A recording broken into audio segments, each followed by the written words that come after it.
Good morning students. आज हम प्रश्नावली 3.3 का क्वेश्चन नंबर 2 करेंगे। क्वेश्चन नंबर 2 में हमसे पूछा गया है, निम्नलिखित दंड आलेख को पढ़िए जो एक पुस्तक भंडार द्वारा 5 क्रमांकित वर्षों में बेची गई पुस्तकों की संख्या दर्शाती है और आगे आने वाले प्रश्नों के उत्तर दीजिए। पहले भाग में पूछा गया है, वर्ष 1989, 90 और 1992 में से प्रत्येक में लगभग कितनी पुस्तकें बेची गई। तो इसके लिए हमें आकृति 3.4 को देखना होगा।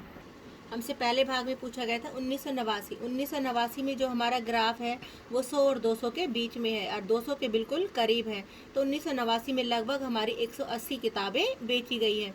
फिर हमसे पूछा गया 1990 का जो ग्राफ है वो 400 और 500 के बीच में है।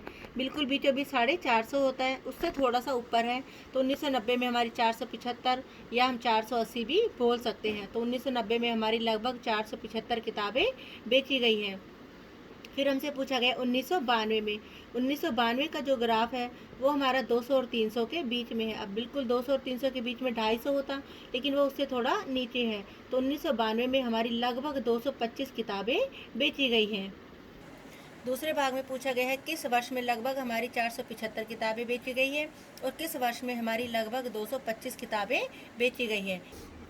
तो हमारी 475 किताबें किस वर्ष में बेची गई हैं? 475 हमारी 1990 में बेची गई हैं और 225 किताबें हमारी 1992 में बेची गई हैं।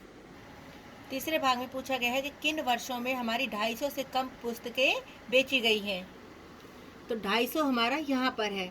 तो 250 से नीचे वाला ग्राफ कौन कौन से ईयर का है, कौन कौन से साल का है? एक तो 1989 का है और एक हमारा 1992 का है। तो इन 2 सालों में हमारी 250 से कम किताबें बेची गई हैं, क्योंकि ये 250 है और ये सारे हमारे 250 से ज़्यादा है। तो 1989 और 1992 में हमारी 250 से कम किताबें बेची गई हैं।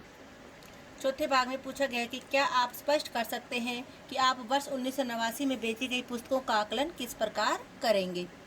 तो किसी भी वर्ष की पुस्तकों का आकलन करने के लिए हमें यहाँ पर जो पुस्तकों की संख्या दिखाई गई है, यानी हमारा ये y अक्ष है और ये हमारा x अक्ष है, तो हमें y अक्ष को देखना होगा।